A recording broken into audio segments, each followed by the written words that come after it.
Kisah perlawanan Tuanku Imam Bonjol melawan kolonialisme.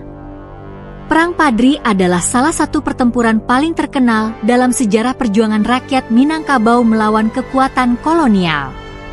Dipimpin oleh seorang ulama sekaligus pemimpin masyarakat, Tuanku Imam Bonjol, perang ini berlangsung dari awal abad ke-19 hingga 1837. Perjuangan yang dimulai sebagai konflik antara kaum adat dan kaum Padri kemudian berubah menjadi perlawanan yang lebih luas untuk melawan penjajahan Belanda. Kisah Tuanku Imam Bonjol adalah kisah tentang keberanian, pengorbanan, dan keyakinan yang tak tergoyahkan. Tuanku Imam Bonjol, yang memiliki nama asli Muhammad Syahab, lahir di Bonjol, Sumatera Barat, sekitar tahun 1772. Ia tumbuh menjadi seorang ulama yang dihormati dan seorang pemimpin yang disegani di kalangan masyarakat Minangkabau. Pada masa itu, kaum Padri yang dipimpin oleh para ulama berusaha menegakkan ajaran Islam yang murni, sementara kaum adat masih mempertahankan praktik-praktik tradisional yang dianggap bertentangan dengan ajaran Islam. Ketika Belanda mulai mencampuri urusan internal Minangkabau, Tuanku Imam Bonjol mengalihkan perjuangannya untuk melawan kolonialisme. Belanda mencoba memanfaatkan konflik antara kaum adat dan kaum Padri untuk memperluas kekuasaannya di Sumatera Barat. Pada tahun 1821, perang besar pun pecah ketika Belanda mengirimkan pasukan untuk menaklukkan kaum Padri. Suatu hari di benteng pertahanan Bonjol, Tuanku Imam Bonjol sedang berdiskusi dengan para pemimpin Padri lainnya. Tuanku Imam Bonjol, saudara-saudaraku, Belanda telah menunjukkan niat mereka yang sebenarnya. Mereka tidak datang untuk membantu, melainkan untuk menjajah. Mereka ingin merampas tanah kita dan menindas rakyat kita. Kita tidak boleh menyerah pada tipu daya mereka. Pemimpin Padri 1. Benar, Tuanku. Tetapi pasukan Belanda lebih besar dan persenjataan mereka lebih canggih.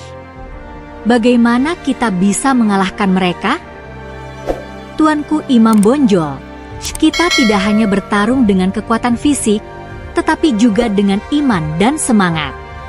Selama kita tetap bersatu dan tidak goyah dalam keyakinan kita, maka kita memiliki kekuatan yang lebih besar dari apapun yang bisa dimiliki penjajah.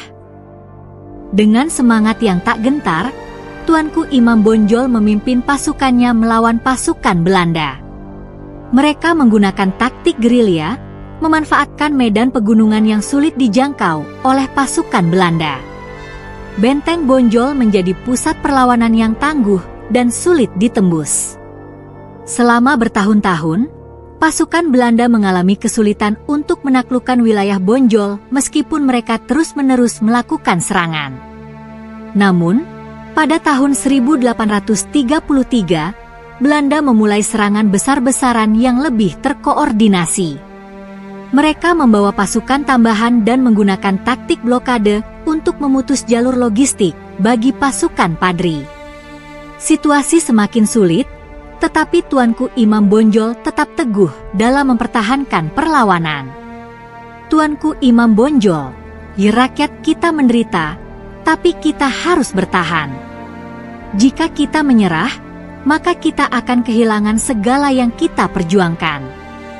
Lebih baik mati dengan kehormatan daripada hidup dalam penindasan. Pada akhirnya, setelah perlawanan yang panjang dan melelahkan, Benteng Bonjol berhasil direbut oleh pasukan Belanda pada tahun 1837. Tuanku Imam Bonjol ditangkap dan diasingkan ke Cianjur, Jawa Barat, dan kemudian dipindahkan ke Ambon serta Manado, di mana beliau meninggal dunia pada tahun 1864. Meskipun beliau tidak sempat melihat tanah airnya bebas, semangat perjuangannya terus hidup dalam jiwa rakyat Indonesia.